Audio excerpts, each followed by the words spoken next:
Hello, my name is Kern. Welcome to another Magic the Gathering Arena deck guide. I have a very interesting deck for you. This is a Song of Creation build around deck, but it is very different than any other Song of Creation deck you've seen before. I guarantee you, it is so different. In fact, this is the best way you could possibly play it in Standard right now. But you're not going to see this kind of deck, the way that I'm building it here, on any other channel, any other list, because I am approaching deck building in a wildly different way than I think anybody ever has. And I'm not being self-absorbed here, like it's just a fact.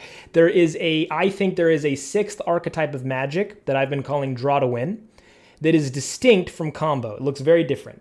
And it has some huge implications on deck building and on play style, which not a lot of people are thinking about. So normally when you see Song of Creation, it's an enchantment that, most importantly, whenever you cast a spell, it draws you 2 cards. Most typically, when you see this enchantment, you'll see it in decks that try to play free spells to draw 2 cards, to find more free spells, to draw more cards, to find more free spells, etc., and then win the game by playing Thassa's Oracle. We're also winning the game by playing Thassa's Oracle, but we're not really playing free spells. That's not our strategy. Combo seeks to win very shortly after they've assembled their combo. That's how they win. That's how combo works. And they're very centered around that. We're not doing that at all. This will be on the field for a long time, and we're not concerned with closing the game quickly. Instead, what we're going to do is utilize our massive card draw to be able to play Magic in a completely busted way. In the same way that tempo, when it's supported well, when that archetype is supported well, tempo completely breaks the game of Magic. Tempo makes the game into, oh, well, how well did the tempo player draw? That's what it becomes, right? In the same way, Draw to Win just completely breaks Magic in half. And it does that by completely ignoring the entire concept of card advantage. Now, it's not that we have better card advantage than our opponent. No. It's that the entire concept itself no longer makes sense. When you have enough consistent card draw, it just doesn't make sense anymore. So one really obvious way that we're exploiting that's really easy to latch onto, is Bounce. So Bounce is really good. It's a really good tempo play. Like, for instance, Unsummon. I pay 1 mana. I return your whatever it is, your questing beast back to your hand. Now you have to pay 4 more mana to replay it. It's a really good tempo play to slow your opponent down. The downside of tempo, though, or of Bounce, is that I've lost that card forever, and you still have your questing beast. So typically it's card disadvantage. And that is the only reason why Brazen Borrower is so good and so ubiquitous in the format. It's not because the 3/1 flyer is good or anything. It doesn't have anything to do with that. It's because you don't have card disadvantage when you play Petty Theft. You still have the creature side, so you haven't gone a card down over your opponent. That's why it's so good. That's the only reason why it's so good. Don't let anybody tell you otherwise. It's because of what it does to this concept of card advantage. But, we are playing Unsummon, which doesn't have like a creature adventure side. But we're drawing so many cards in this deck that it doesn't matter. In fact, if you play Unsummon with a Song of Creation down on the board, it draws you 2 more cards. So this is where it starts to break down, all right?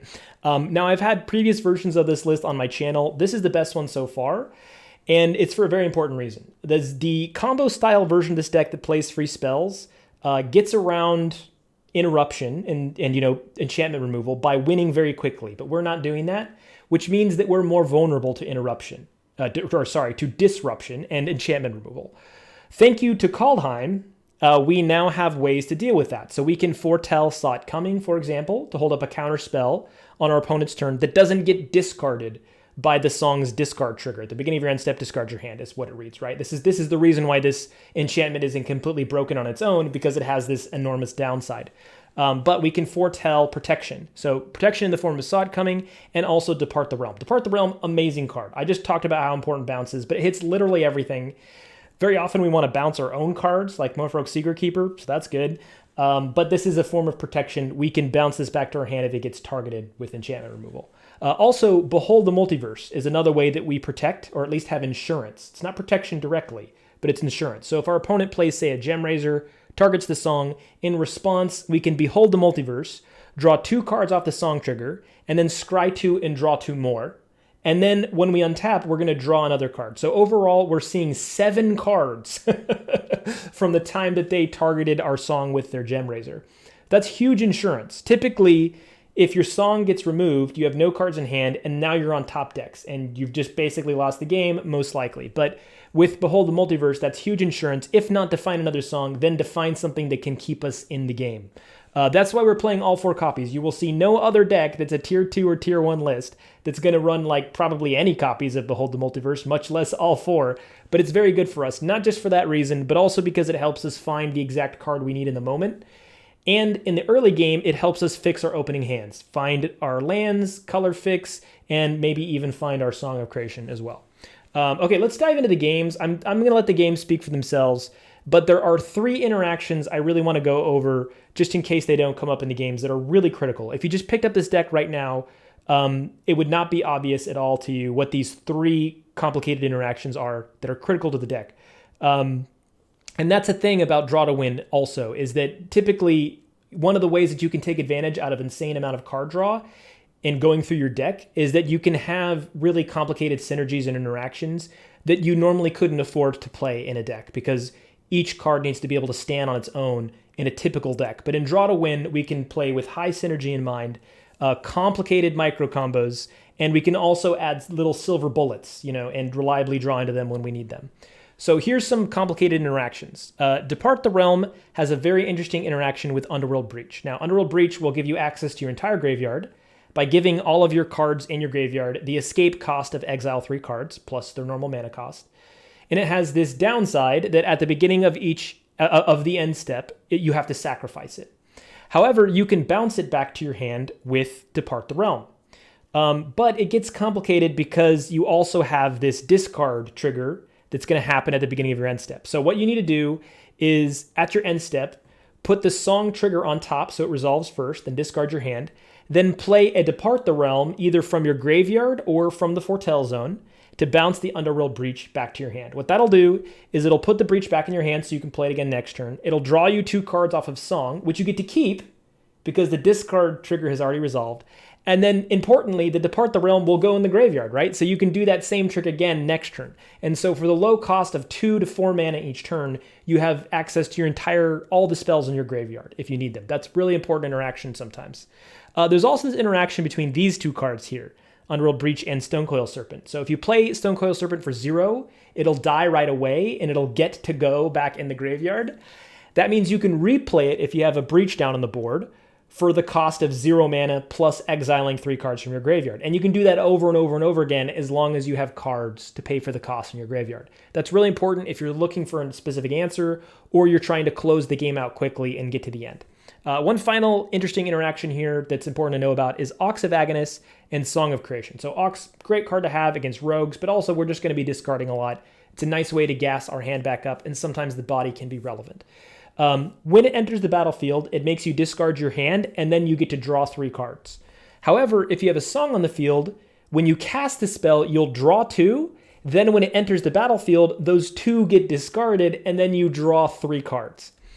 What's important to know is you can actually play those spells that you draw off of Song before they get discarded, as long as they're instant speed spells, but Arena is not smart enough to know that. So it's sometimes really important that you know that you can play those spells if you're looking for a particular out. Like, let's say you really need an Unsummon in that moment, as long as it's instant speed. It would really suck to draw it off the Song trigger and discard it before you got to play it, because of the Ox's ETB. So what you need to do if you're really looking for a specific out that's instant speed is go into full control, then play the Ox. Then you can resolve those triggers one at a time and give yourself the space to be able to play those instant speed spells. Okay, that's pretty much it. Also, we have 1 Strixhaven card, so hey, we can technically say this is a Strixhaven deck. Biblioplex just slots right in because we have enough instant speed spells that we're really looking for, that this is nice. And we're very often going to have no cards in hand. So hey, this is a great way to take advantage of this ability. It's not the best, and this is why we're only playing 1, because it messes with our colors. It's really important that you have a lot of blue mana in this deck. You can see that we have a lot of blue spells, and that's how we keep going off. You're going to find yourself at a shortage of blue very frequently. The only 3 lands in the entire deck which can never be blue are these 2 mountains and the Biblioplex. So this Biblioplex can actually cause a real color fixing problem for you sometimes, and that's why we're only playing 1 just as an experiment. But let's hop into the games and see how this does, shall we? Uh-oh. This is pretty bad. Yeah, no colors really. We can foretell this on turn 2 to help try to get us out of this and get deeper, but we don't have color fixing, and I have to take blue with this Fabled Passage in order to play the Behold the Multiverse, which is a problem because I'd rather take green or red since that's going to be harder for me to draw. This is a really risky keep, but I just want to see what happens if I keep it.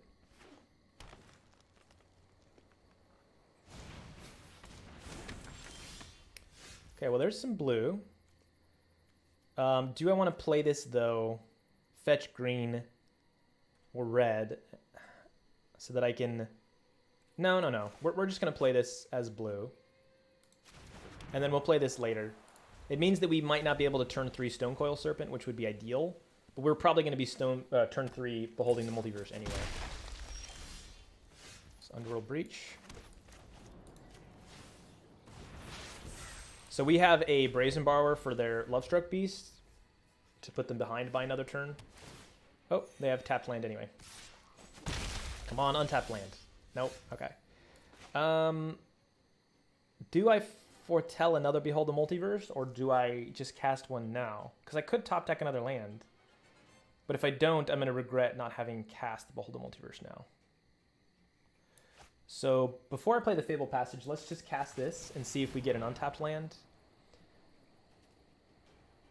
Wow, I want to keep both of these, but I'm not going to have time to foretell everything. So let's see. If I keep the land, take both cards, next turn I can foretell both Saw It Coming and Behold the Multiverse. Turn after that, Song of Creation and maybe also Petty Theft, if I draw lands correctly. Okay, I'm going to try to keep it.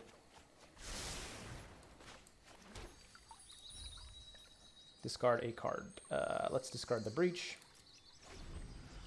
So I'm going to keep both of these in case they can, like, destroy it as soon as I play it, which I don't know what that would be in this kind of deck.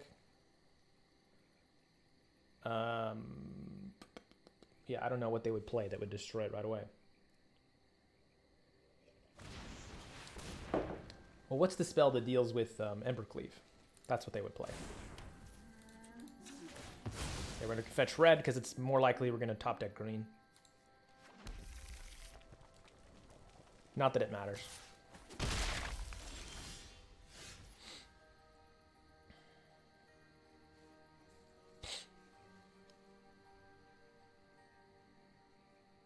So what I could do is I could do this in a slightly different order and foretell one of these and not the other, and then Brazen Borrower their Lovestruck Beast on their turn. Petty Theft it, I mean. But I want to top deck more lands, so I'm actually going to play this first instead of fetching a green source now, just so that I don't deck thin any more than I have to.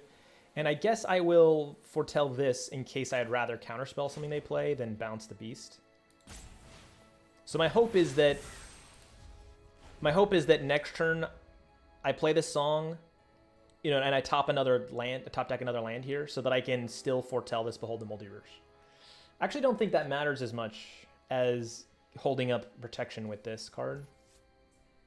But still, top decking a land would be great right now. Yeah, it doesn't actually matter because I have Brazen Borrower to help draw me additional cards. So I don't really need Behold the Multiverse to do that. But I would like another land so that I can hold up a counterspell on their turn. They're going to be able to hit me for 6 next turn. 7. So we are on a 3-turn clock. But we should be able to do something about that. Oh, right, and we have Stonecoil Serpent as well. So we're actually going to see 3 cards, and we only need one of them to be an untapped land to be able to hold up Saw It Coming on their turn. If we get a bounce spell, I think we're just going to bounce the Lovestruck Beast, though. Even if we get a second land.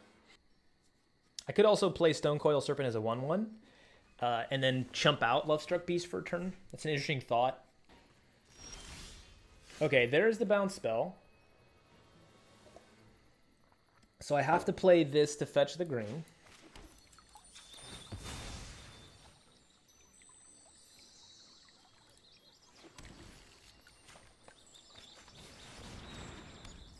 So let's bounce. Okay, there's a land. Do I want to play it as the second red in case I find an Ox? Or do I want to just get more blue down? I mean, I only have 2 blue sources, so I probably just want to get more blue down. And I'm going to play between Merfolk Secretkeeper and Stonecoil Serpent. I guess filling my yard, getting me closer to the end is good. But I could also play this as a 1/1 and then later on bounce it back to my hand to either play it as a big boy or chump with something. Or 0 mana something. It's actually kind of a hard choice. Let's see, 1, 2, 3, 4. This is the one I fetched, and then I've played this one too, thanks to the Song of Creation. Okay, so I've played all my lands I can this turn. Yeah, I'm going to play this as a 1/1, I think. Okay. And let's just get deeper. It'll also help fill our yard with more cards, which is a really terrible thing when like you want to go off more, but you don't have enough cards in your yard. So that's nice to be able to get that in there now.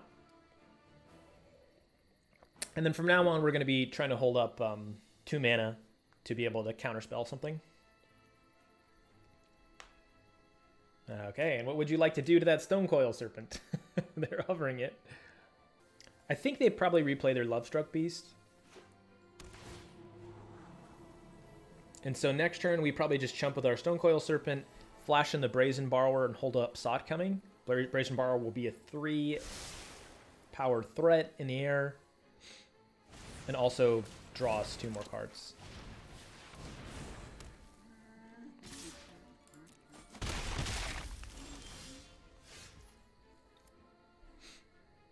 See, do I just play the Brazen Borrower now so I can get deeper? I think I do.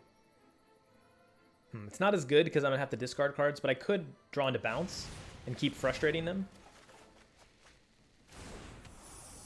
Look at that. Look at that.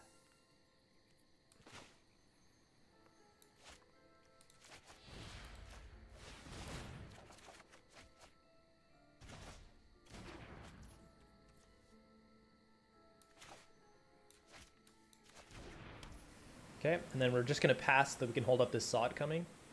Oh wait, we have another land here. Yeah, actually, I'm going to foretell this instead. Because this can act as protection, because all we really need to protect is our Song of Creation, and I'm not really worried about a spell they could cast right now. So this could act as protection, but then also we can just bounce their Lovestruck Beast now on their turn with this 1 mana, which could be nice. Start our turn off with 3 cards next turn. Okay.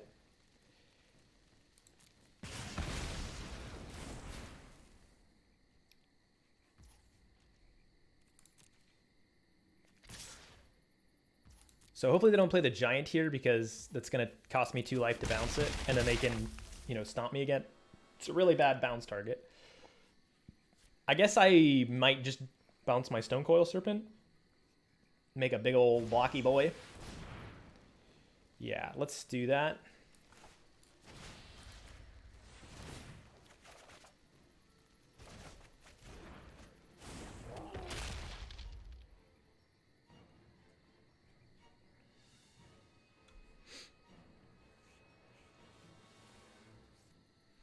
So if I'm going to play Unsummon anyway, I should play it before I cast the Stonecoil Serpent so that I can give myself a chance to draw another land and make an even bigger Stonecoil Serpent. Behold the Multiverse. Behold the Multiverse. What size do we actually want this to be? I guess at least a 6/6 would be good. So that gives me 3 mana left. If I can find another land, then I can foretell this. Hold on. Cancel.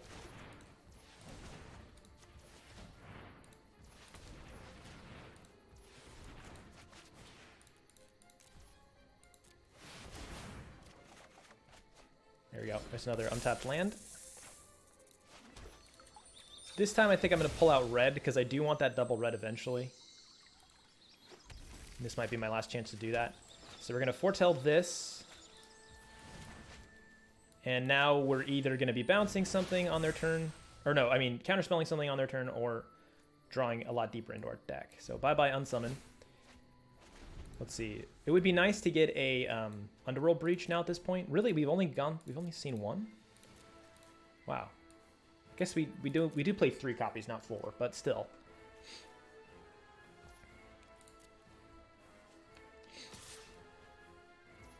Okay, so they're gonna stomp this.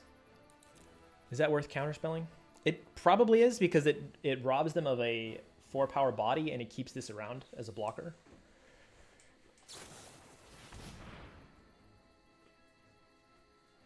Is that worth it though? Yeah, I think so.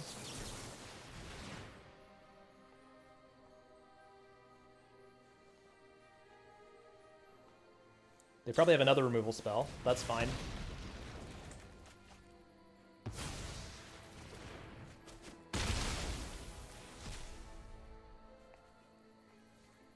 So we're really slowing them down here. Like, you know, they're on the beat down and they're winning, but they're not really. I mean, because we're frustrating them to death and just slowing them down. Let's see, I might cycle this. I probably want to foretell this no matter what. So what I'm going to do is pay green, and let's do one of the red. Yeah, because I'm not going to cast an Ox from hand. So let's foretell this, because I know I'm for sure I'm going to do that. And then I can pay 3 to cycle this and maybe get a better card. And then we'll go from there. Do I really want to tap all that blue, though? It'd be nice to be able to use the Biblioplex. I kind of, you know what? I'm going to play the Thassa's Oracle.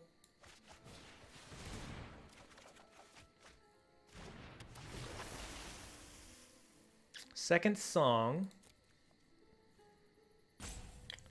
Do we want a second song? I don't think so. I think we're going to lose the game if we keep the second song. Do I want a Stonecoil, though? Let's see. I could get it in hand by cycling the Ketria Triome. I could play it as a 5/5, so it at least trades with the Lovestruck Beast. So I think I'll actually do that. Oh, wait. I'm going to cycle this away, aren't I? Shit. So it's actually only a 4/4. Then I don't want it in hand. Or maybe I do as a 0 mana play. Yeah, let's take it in hand just to play it for 0 mana. Oh, no, wait, that's not how cycling works. Okay, so I still keep it.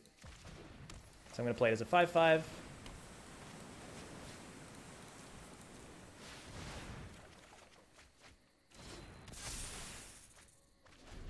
All right, and we still don't see in Underworld Breach.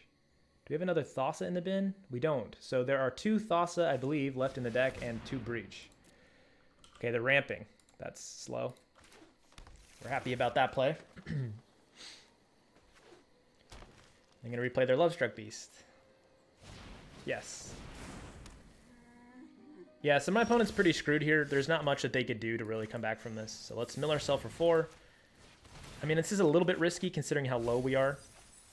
We do have a Thassa's Oracle in hand, so can we win this turn? Probably. Let's start with Behold the Multiverse, but we're going to tap green. And let's, yeah, we have to tap blue, so we have to do that.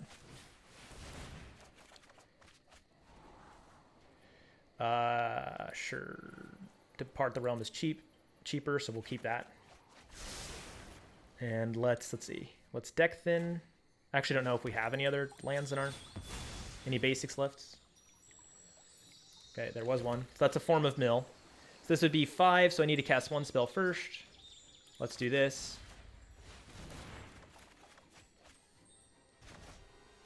And then we play this and win. Actually, we could have just played that, couldn't we? Because this is going to draw us 2. Yeah, so we could have played that a turn earlier. But anyway, that is the game. Boom. Okay, so that's what the deck is meant to do there. But you could see that, like, we were just very happy, you know, frustrating our opponent's strategy there.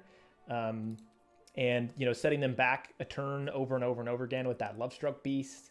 And, you know, playing these Stonecoil Serpents as actual blockers.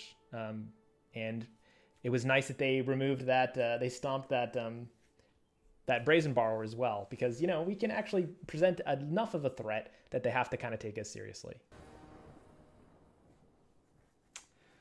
Nope, this is a pretty bad opening hand. This sucks to see in the opening hand, and then otherwise we don't have anything good, and the land sucks, so that's a pretty easy mulligan. Yeah, we're going to keep this, drop one of the songs, I think. Actually, no, let's drop an Underworld Breach, because this has no value in our opening hand.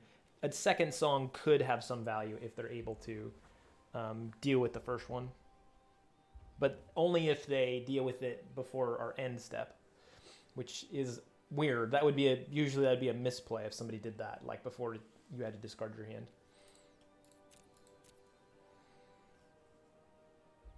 So it says my opponent kept a hand of 7 cards, but why is it not giving me the option to keep here? I don't understand.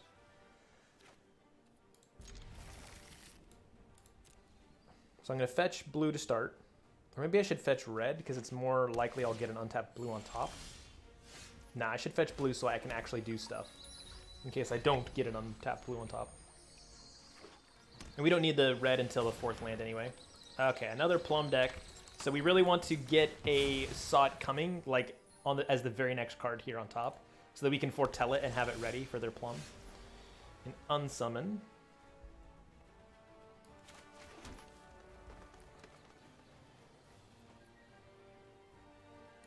Yeah, I think we're just going to bounce something that they play.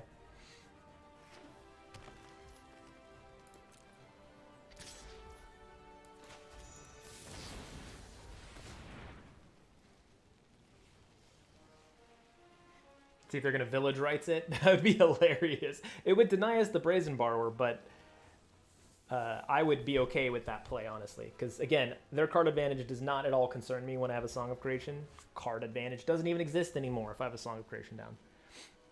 And then they would be taking away their only threat on the board to me, so... They're considering it, and they don't have a second black, though, to play anything else. They did it. All right. Well, cool. Okay, that's a good unsummon target that they just played. And dang it, man, we're stalling out. And I would love to have had a second blue to be able to play this to find another land. Most likely we're going to find a blue on top, so we need to pull out a red with this. Let's see. Do I play Venture Deeper to fill our zone?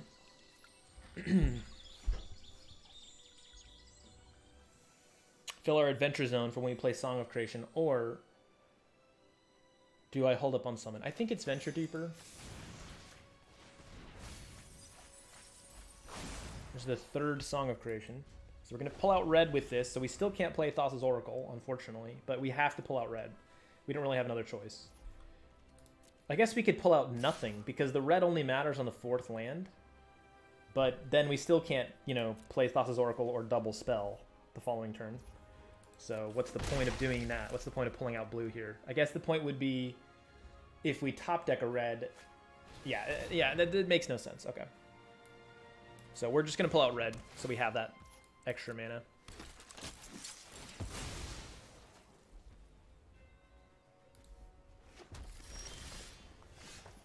That really stinks.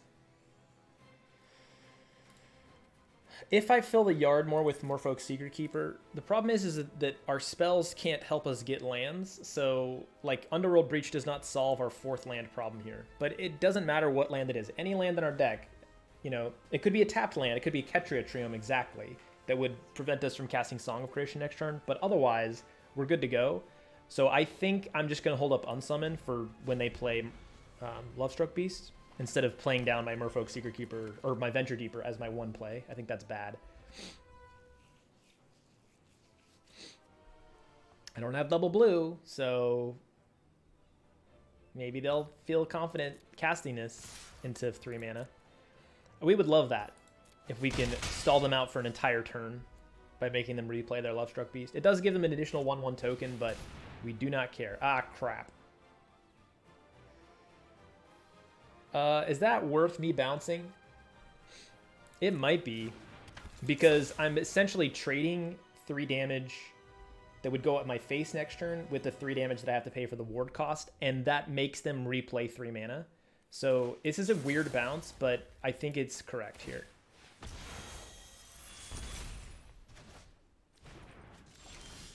There we go. Okay, so now we have the Secretkeeper to block her out when they do replay her. Hopefully they do replay her, and they don't play the Lovestruck Beast, because now I don't have a card to deal with him anymore. We'd have to get a big old Stonecoil Serpent to do anything about him. And we need to start finding some counter magic to deal with Plum. So let's play this first. Okay, so now we can play a 4/4 Stonecoil Serpent. We could also play Underworld Breach and do some 0 mana Stonecoil things to get a lot deeper. We could do the same trick again, make them replay this, even though we're paying 3 life for it. It does set them back. I could Depart the Realm on Bastion. Let's see. If I play the Underworld Breach, I can also unsummon their tokens. Yeah, oh, that's a good play, actually. Wait, do I have a Depart the Realm? Okay, hold on a second. If I play this, I'm going to 0 mana here. Because if I get a Depart the Realm, I could bounce this back to my hand, but then I can't play anything else that interacts with their board. But bouncing this back to my hand could be really good. So let's play this as blue. And we're going to start to go off here.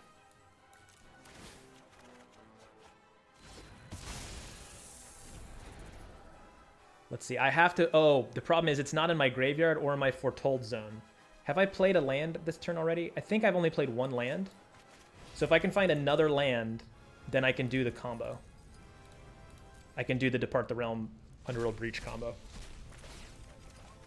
There it is. Yep. Played as blue. So now we foretell this.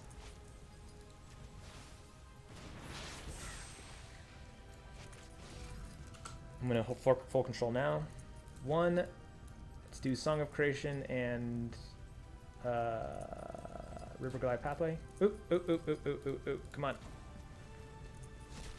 Wow, my clock is ticking down so fast here. Okay, we got 1 in hand, so we can do this a little bit quicker.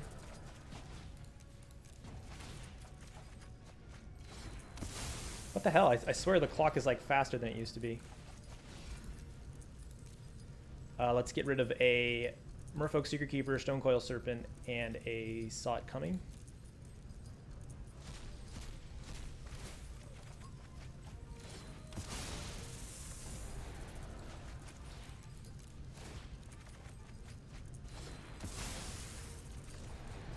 Okay, do we have enough spells to still do this?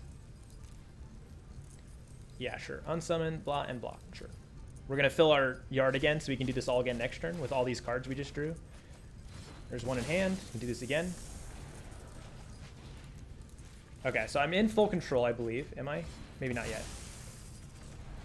Okay, now I am in full control. So I'm going to go to combat, attackers, in combat, main. I didn't need to do it quite yet. So now I'm in full control. Hit end. Now I order it so that this is on top. Okay, that's what it automatically did. That's good. So we want to resolve this one at a time. So resolve that. And then we Depart the Realm. Oh wait, what the heck?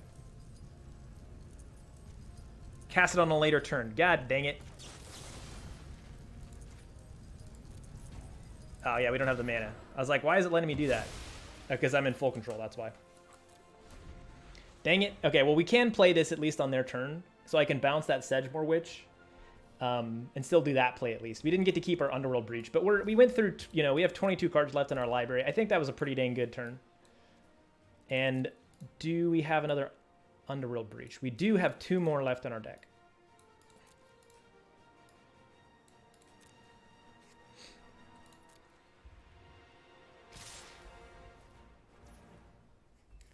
So the problem is if I do this now, yeah, no, we want to block out the, oh, it has Menace, right? Okay, well, we'll just block out a token then. It doesn't actually save me any life if I do this now, I think. And pay the ward cost on her. If they replay the Lovestruck Beast, then that's a good target to bounce. I could bounce this in response to a Plum. There's a few options I have here with Depart the Realm that I'd rather hold it up for. See if they go to end step or if they're going to try to Plum now. Okay.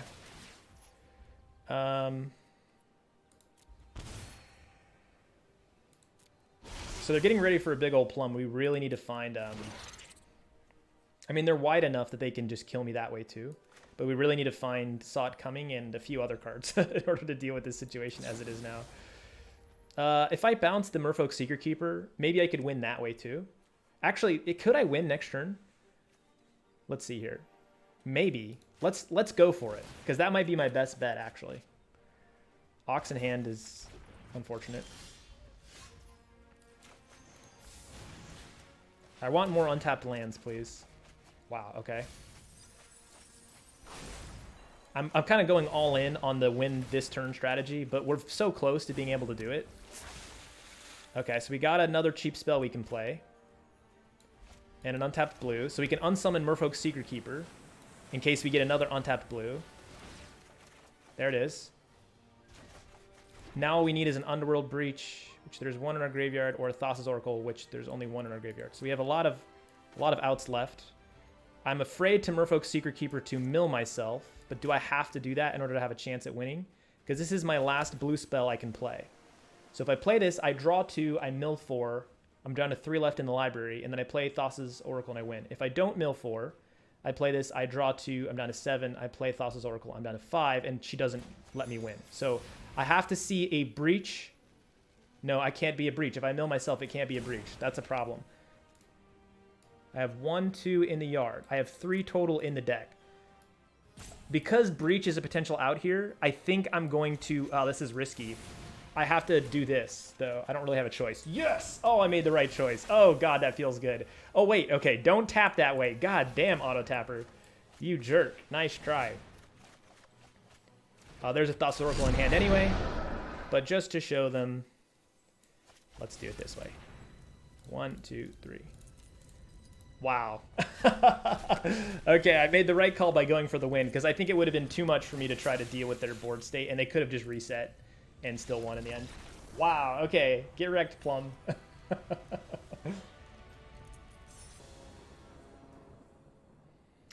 Okay, I mean, the Thassa's Oracle, we don't have double blue. I was going to say, it could help us find other things. I think I'm going to mulligan this hand. I don't think it's very good. This hand is better, so I'll keep it. Drop the Underworld Breach because it's never good. It only has 2 lands, which really sucks. So we're going to play this to start, pull out a red. Turn 2, foretell this most likely. So that if we stall it on lands, then this can help us get there. Turn 3, Stonecoil Serpent. Oh, great. A useless Underworld Breach.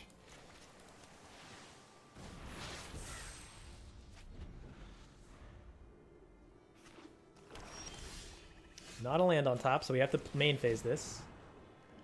We don't really want to depart the realm. We want more lands. There we go.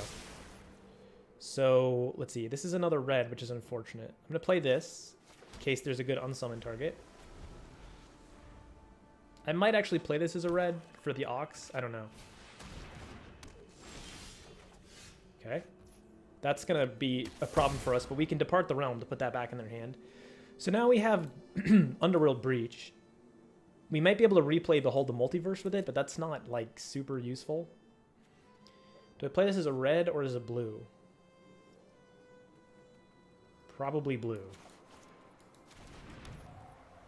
And I think I'm going to put down a 4/4.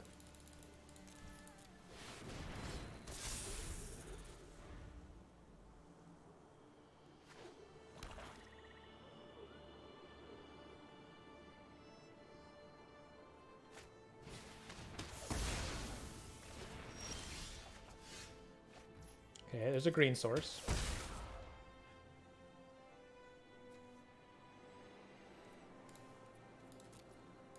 So I can use the Breach to get the Stonecoil Serpent back, but that doesn't really do too much for me.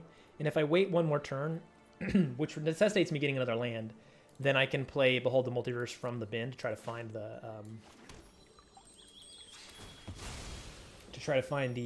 blah blah blah blah blah blah blah Song of Creation. Oh yeah, right. Petty Theft can also bounce that Underworld Dreams. It's one of those cards where we are going to have to bounce it and then counterspell it most likely. Okay, so this is like on the slow, kill me slowly train. Between the two, I think I'd rather bounce Underworld Breach, although this costs more mana.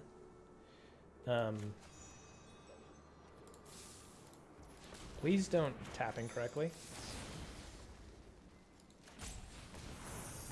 Just in case we do draw that counterspell, and we can deal with that more permanently. Okay, there's our land, so we can play the Dreams using the Breach, or Behold the Multiverse using the Breach.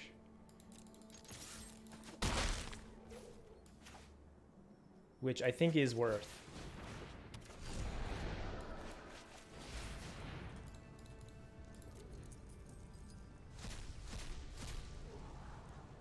Okay, nope, and nope.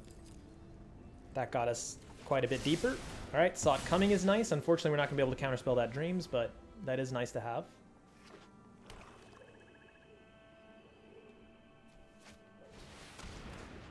All right, well, we're not going to attack then. Okay, well, they killed it anyway. So they have a really slow strategy.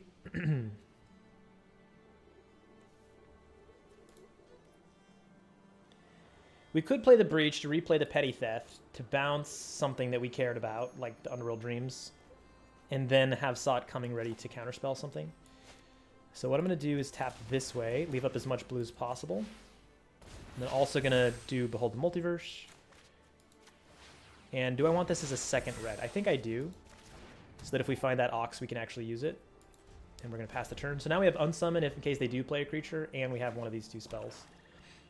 If they replay Dreams, then we're going to play Behold the Multiverse first, so we take less damage. Let's see. Stonecoil Serpent. No. We just need to get to our Song of Creation. Dang, dude. We got all of our Underworld Breaches so far.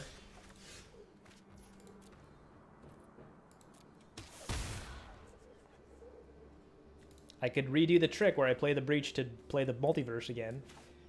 1, 2, 3, 4. Maybe that gets us another land and we can still hold up a counterspell.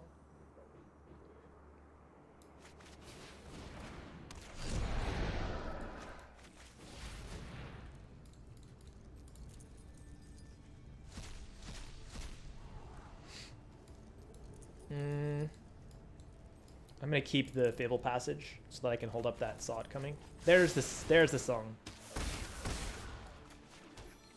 Okay, now we're in business. So what I need to do is Song of Creation, 1, 2, 3, 4, and then Underworld Breach, and then bounce Underworld Dreams using a Petty Theft in the bin, which we don't have anymore because I exiled it. Oops. Maybe I should have Sought Coming to that. It's probably not worth me Sought Coming. Let's get a blue. So the problem is I'm going to be drawing a ton of cards here, and Underworld Dreams is going to be hitting me super hard. So I need a way to deal with that. I just don't have it.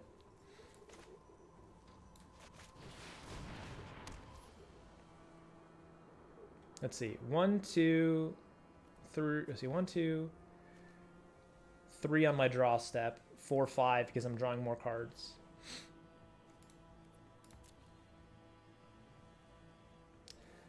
I think I probably most of all want to put a good card on top rather than foretelling this. No? Yeah, I think I am going to foretell this, actually. So now we have the bin filled for Ox. It's going to hurt me, but perfect. Okay, there's the bounce, and then we have the Sought Coming to get rid of their Underworld Dreams permanently.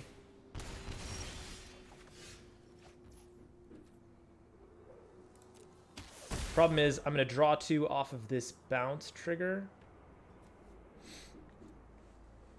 And they're going to ping me for 2. So I have to be able to win this turn. So first I have to do this no matter what. I have to bounce the Underworld Dreams.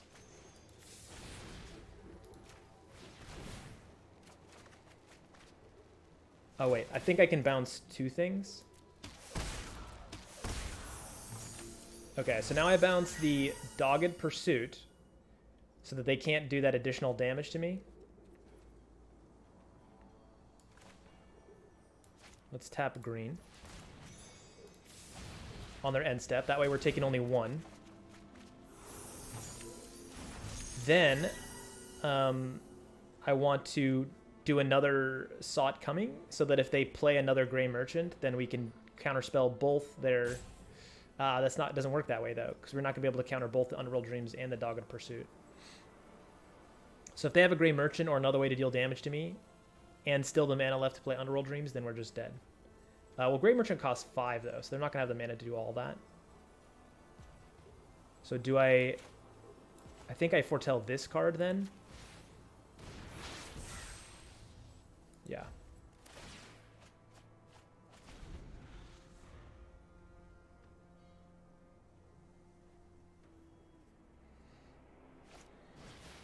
So we have to counterspell this. We don't have a choice. If we don't, then we're dead.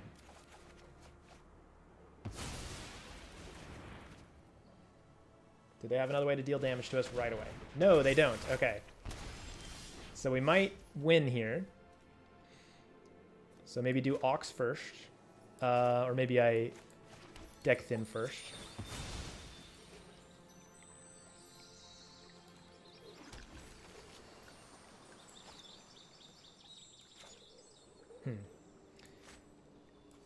Yeah, let's do Ox first.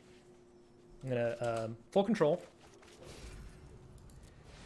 So if I get any, let's get the Underworld Breaches out of there. 3, let's do 4, 5, 6, let's do 7, 8. So that if I get any instant speed spells, I can play them before they get discarded off of the Song's ETB trigger. This one I can't actually play though. Well, I could play it on him now. Yeah, I'll do that just in case. Just in case I don't get another cheap spell. There we go. There's a 0 mana play. Uh-oh. Oh, this is going in the bin, though, is the problem. Do I want to cycle just to get deeper? No, that's too expensive.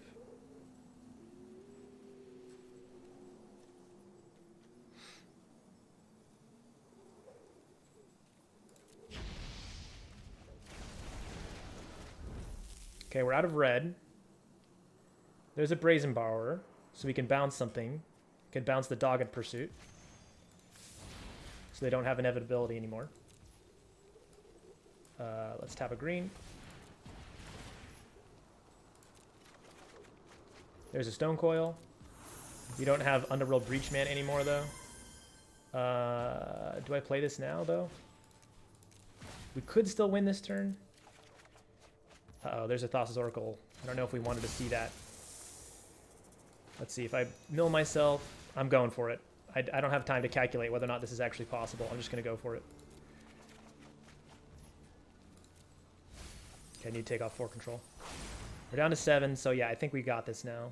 So I play the Secretkeeper, which draws me 2 more. And also gives me 1 more Devotion to Blue. And then I play the Oracle, and that is game. Boom. Nice. Yes, 1 life, baby. Heck yes. And that is the deck. Ox of Agonist coming in real handy there in that last game, but I didn't really see it otherwise. I could see an argument for playing 2, especially because people are still playing rogues. But yeah, I think that this list is in a pretty good form. It'll be interesting to see how this changes as as new sets come out, because this deck is going to be relevant for a while, I think. And if we get other ways to play stuff from outside of our hand, for example, like this Foretell mechanic was pretty amazing, or other ways to play things from graveyard, or other good just ways for this deck to do its thing, then I think that this deck, you know, has only has like lots of room to improve. It's very weird, so it's going to take advantage of a lot of cards that normally decks wouldn't take advantage of, like Behold the Multiverse. So I think that it's very likely that we're going to see weird cards that otherwise don't see play maybe being able to slot into this deck. But I love this. I think this is a pretty good version of Draw to Win. It's maybe not my favorite ever. I think my favorite ever is Risen Reef, but that's not in standard anymore, is the Risen Reef version. And Crush the Weak is another card I thought I would just mention here that is something that's worth considering depending on what's happening in the meta. Like, this would be pretty good against Plum because it just kills all their creatures, you know, so you can just wreck their day or deal with that ward creature, I forget her name, the Witch. So that's a card that maybe needs to go in there, and maybe you exchange that with Depart the Realm. I don't know what you take out, Unsummon. So anyway, that's a card worth considering. But thank you so much for watching, and I will see you in the next deck.